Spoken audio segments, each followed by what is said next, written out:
there. We also have student loans. Hi guys, my name's Katie. A little bit about me. I recently started working at Equinox. If you don't know what that is, it is advertised as a luxury gym.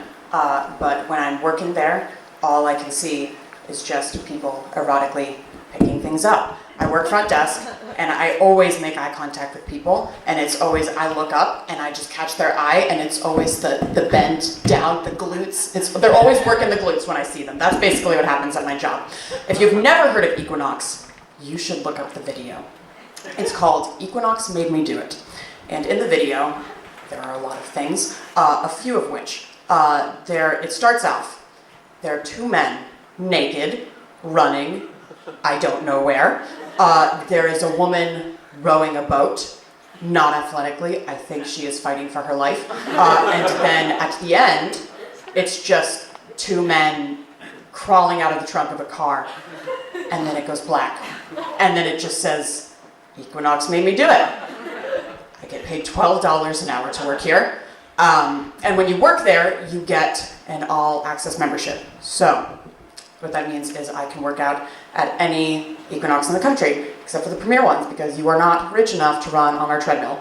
So when I came to visit Tori, I thought, I would check out the local Equinox. Why not? So a few days ago, I went to, there's one in Lincoln Park, and I went to it, and I did my workout, just me punching a random guy in the face. And then when I was done, I went to the locker room to shower.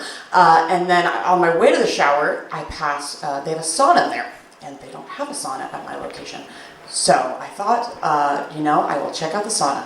Because I've never been in a sauna before. And I will never go in a sauna again.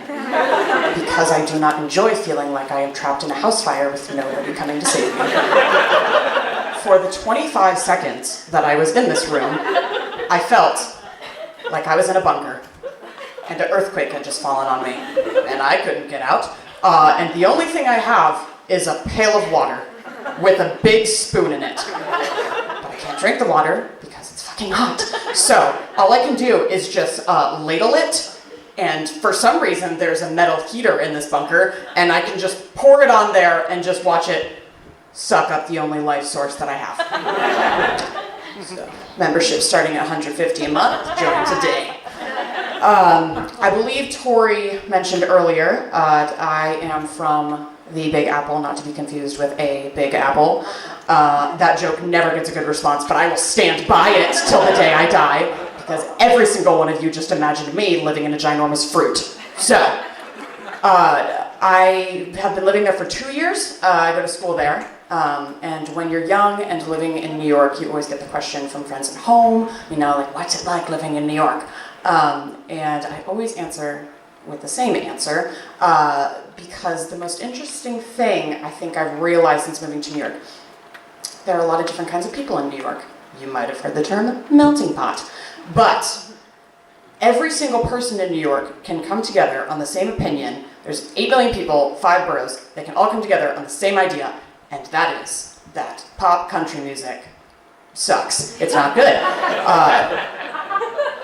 I personally can get behind this. I've never been a huge pop country fan until I heard a song a few months ago that changed me. You might have heard of the song Drunk on a Plane by Dierks Bentley. Woo! Thank you. Yeah, you've heard it. Which is funny because up until a few months ago, I didn't know what a Dierks Bentley was. My friends in high school would always be going to the concerts and they would say, I am so excited for Dierks Bentley. And I always thought it was the name of a funny car. Until I heard this song, I realized who he was. If you've not heard this song tells the tale of a man who is on a plane and he is drunk. And we think a relationship just ended between him and a woman.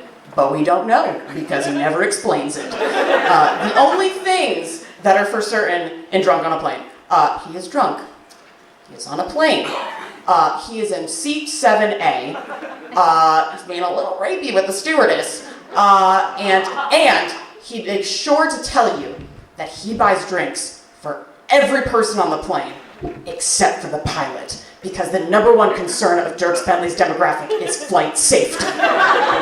So, I thought it would be funny to write a parody of it, because if you have not seen the music video, you have to. There's literally there's babies, there's animals, and they're all just getting drunk, and Dierks Bentley's like the king of the plane. So, I thought it would be funny to write a song from the perspective of somebody who was sober the whole flight and just watched Dierks Bentley blackout. Not heard it yet. This is Sober on a Plane.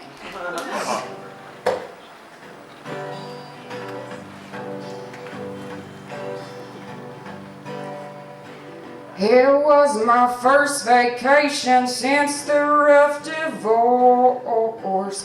Looking forward to some peace and quiet on this concourse. Till some man stands up and he turns to me to slur and say,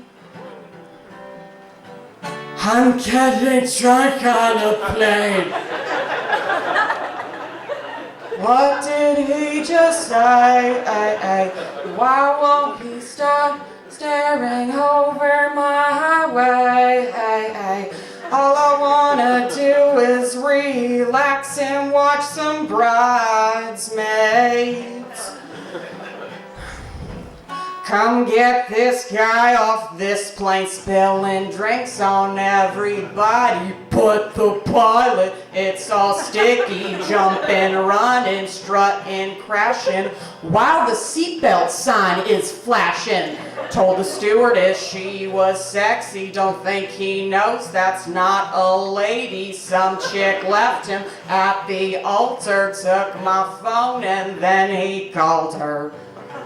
It's anarchy up in the clouds. Never realized a person could cry so loud.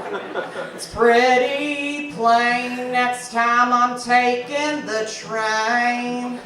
There's no way I'm staying sober on this plane. Thank you very much, guys.